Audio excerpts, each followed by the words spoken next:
नमस्कार। सर्वे भवन्तु सुखिनः, सर्वे सन्तु निरामयाः। सभी सुखी हों, सभी रोग मुक्त हों। अपनी इसी अभिलाषा के साथ मैं डॉक्टर रविंद्र कुमार, आपका फैमिली फिजिशियन, आपसे आज डायबिटीज़ या मधुमेह रोग के बारे में चर्चा करूंगा। कल यानी 14 नवंबर को वर्ल्ड डायबिटीज़ डे था। इस अवसर पे मैं सर्वे सन्तु निरामया में अपनी डायबिटीज़ सीरीज का शुभारंभ करूंगा। जैसा कि मेरे मरीज जानते हैं, सर्वे सन्तु निरामया में मैं हम सब के स्वास्थ्य संबंधी रोज़मर्रा की समस्याओं के बारे में चर्चा करता हूं और मेरी यह कोशिश होती है कि यह चर्चा शॉर्ट, सिंपल और लीस्ट टेक्निकल हो और साथ ही यह आपके लिए उपयोगी हो एंड ऑफ कोर्स इंटरेस्टिंग भी हो। यदि यह चर्चा आपको अच्छी लगे तो लाइक और सब्सक्राइब अवश्य कीजिए, और यदि आपके कोई सुझाव या कोई प्रश्न या क्वेरीज हों तो कमेंट बॉक्स में पोस्ट करें। सर्वे सन्तु निरामया को और इंटरैक्टिव बनाने के लिए मैं आपके क्वेरीज को, आपके कुछ प्रश्नों को आगे के एपिसोड्स में आपके नाम के साथ शामिल करूंगा और उनके उत्तर भी दूंगा, जिससे यह चर्चा और अधिक उपयोगी हो सके। तो शुरू करते हैं आज की चर्चा। डायबिटीज़ या मधुमेह रोग क्या है?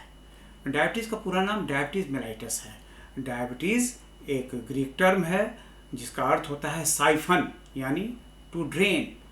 यह डायबिटीज़ के मरीजों में उनके पेशाब की ज़्यादा मात्रा होने को इंडिकेट करता है। और मेलाइटस एक लैटिन टर्म है जिसका अर्थ होता है हनी, शहद यानी मीठा। और यह मेलाइटस बाद में जोड़ा गया जब यह पाया गया कि डायबिटीज़ के मरीज जो पेशाब ज़्यादा करते हैं वह पेशाब मीठा होता है, यानी उसमें शुगर होता है। प्रैक्टिकली डायबिटीज़ में क्या होता है? जब किसी व्यक्ति के ब्लड में शुगर या ग्लूकोज की मात्रा नॉर्मल से ज़्यादा रहने लगती है तब उसे हम डायबिटीज़ का मरीज़ या मधुमेह का रोगी कहते हैं। यह नॉर्मल फास्टिंग या खाली पेट में 100 से 110 मिलीग्राम प्रति डेसीलीटर से कम और प्रथम भोजन के 2 घंटे के उपरांत, जिसे हम पोस्ट प्रैंडियल या पीपी ब्लड शुगर कहते हैं, वह 150 से 160 मिलीग्राम प्रति डेसीलीटर से कम होना चाहिए। अब ये ब्लड शुगर क्या है, ये कहाँ से आता है और इसका हमारे शरीर में क्या महत्व है? यह ब्लड शुगर हमारे भोजन के पाचन के पश्चात हमारे ब्लड में आता है और यह ग्लूकोज या शुगर हमारे शरीर में फ्यूल यानी कि ईंधन की तरह से काम करता है, जो हमारे एक हार्मोन इंसुलिन के प्रभाव से हमारे खून से हमारे शरीर की कोशिकाओं तक जाता है और वहाँ बर्न होता है, जलता है, जिससे एनर्जी पैदा होती है और हमारे शरीर को ताकत मिलती है। तब आप कहेंगे कि डायबिटीज़ के मरीजों में तो ब्लड शुगर का लेवल बहुत ज़्यादा होता है, उनमें ग्लूकोज प्रचुर मात्रा में रहता है, तो फिर उन्हें तो ज़्यादा ताकत मिलनी चाहिए। जबकि होता है इसके विपरीत है। डायबिटीज़ के मरीज़ तो कमज़ोरी महसूस करते हैं, उन्हें थकान होती है। इसे मैं दूसरी तरह से समझाता हूँ। डायबिटीज़ मरीज़ के शरीर की तुलना हम उस गाड़ी से कर सकते हैं जिसमें पेट्रोल या फ्यूल तो है, लेकिन उनके गाड़ी के इंजन के ट्यूनिंग ठीक नहीं होने के कारण यह पेट्रोल ठीक से बर्न नहीं हो पाता है, जिससे उस गाड़ी की चाल ठीक नहीं रहती है। डायबिटीज़ के मरीजों में भी उनके शरीर में इंसुलिन की मात्रा कम होने या उस इंसुलिन के ठीक से काम नहीं करने के कारण उनके ब्लड का ग्लूकोज उनकी कोशिकाओं तक नहीं पहुंच पाता और ठीक से बर्न नहीं हो पाता, जिससे उन्हें एनर्जी नहीं मिलती है और उन्हें कमजोरी या थकान का एहसास होता है। दूसरी तरफ चूँकि यह ग्लूकोज ठीक से बर्न नहीं होता है, इसलिए इसकी मात्रा ब्लड में क्रमशः बढ़ती जाती है और यह नॉर्मल से ज़्यादा रहने लगता है। डायबिटीज़ के डेवलपमेंट के पहले एक स्टेज होता है जिसे हम प्री डायबिटीज़ कहते हैं। प्री डायबिटीज़ वैसे लोग होते हैं जिनमें फास्टिंग ग्लूकोज का लेवल 100 से 125 तक हुआ करता है। ये वो लोग हैं जिनमें निकट भविष्य में डायबिटीज़ डेवलप करने की प्रबल संभावना होती है। हम लोग कहते हैं they are prone to develop diabetes. लेकिन इन पेशेंट्स में यदि हम उनके जीवन शैली में सुधार करें, यानी लाइफ स्टाइल मॉडिफिकेशन से हम इनमें डायबिटीज़ के डेवलपमेंट को या तो रोक सकते हैं या टाल सकते हैं, पोस्टपोन कर सकते हैं। अब लाइफ स्टाइल मॉडिफिकेशंस के दो पिलर्स होते हैं, एक तो डाइट और दूसरा एक्सरसाइज या फिजिकल एक्टिविटी।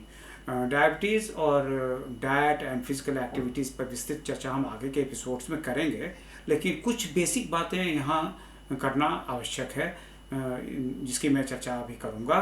डाइट में सबसे इम्पॉर्टेंट चीज़ होती है ग्लाइसेमिक लोड। कुछ खाद्य पदार्थ पाचन के बाद कम ग्लूकोज देते हैं, कुछ ज़्यादा देते हैं।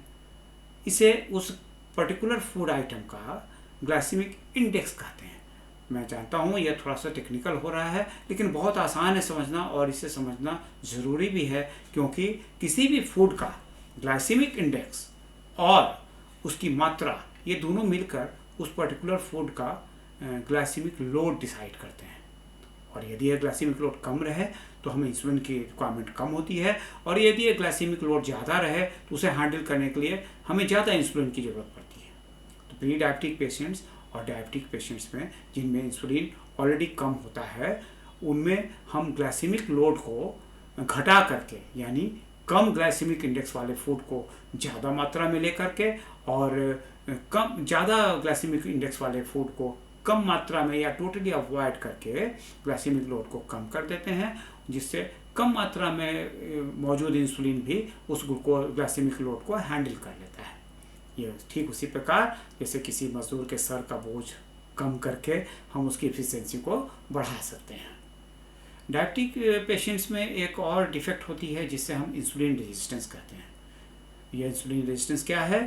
एक तो उनके बॉडी में डायबिटीज़ वाले पेशेंट्स में इंसुलिन कम मात्रा में बनती है, और साथ में वह इंसुलिन, जो भी इंसुलिन रहता है, वह ठीक से काम नहीं करता है, यानी वह हमारे ब्लड के उनके ब्लड के शुगर को उनकी कोशिकाओं तक नहीं पहुंचा पाता, जिससे वह शुगर या ग्लूकोज बर्न नहीं हो पाता, जिससे इन मरीजों को ताकत या एनर्जी नहीं मिलती है।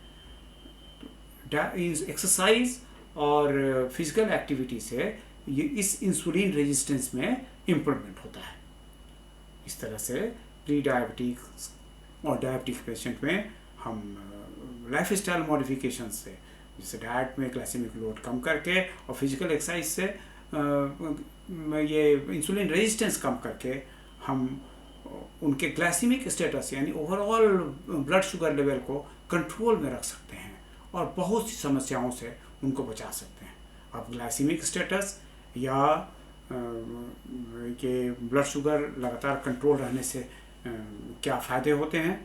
तो इन डायबिटिक पेशेंट्स में बहुत से कॉमन सिम्टम्स, जैसे कि बार बार पेशाब होना, ज़्यादा प्यास लगना, ज़्यादा भूख लगना, आँखों से धुंधला दिखना, बहुत ज़्यादा कमजोरी और थकान लगना, इस सब में काफ़ी सुधार किया जा सकता है।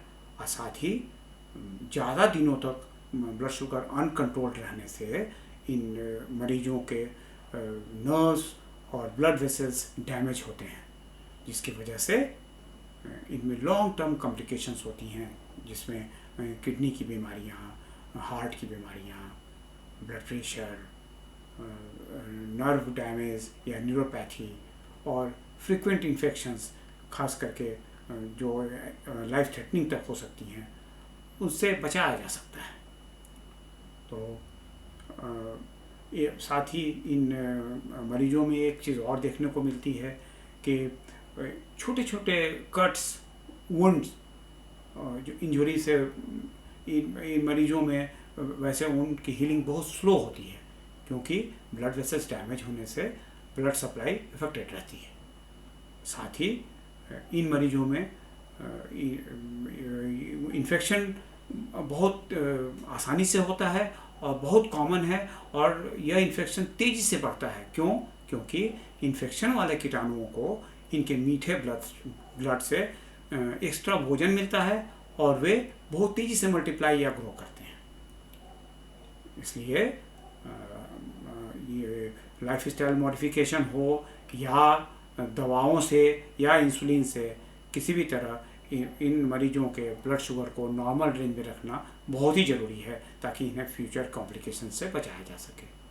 इन पेशेंट्स के ब्लड शुगर नॉर्मल रेंज में है या नहीं है, इसके लिए एक इंडिकेटर का मैं यहाँ जिक्र करना चाहूँगा, जिसे ग्लाइकोसाइलेटेड हीमोग्लोबिन या HbA1c कहते हैं।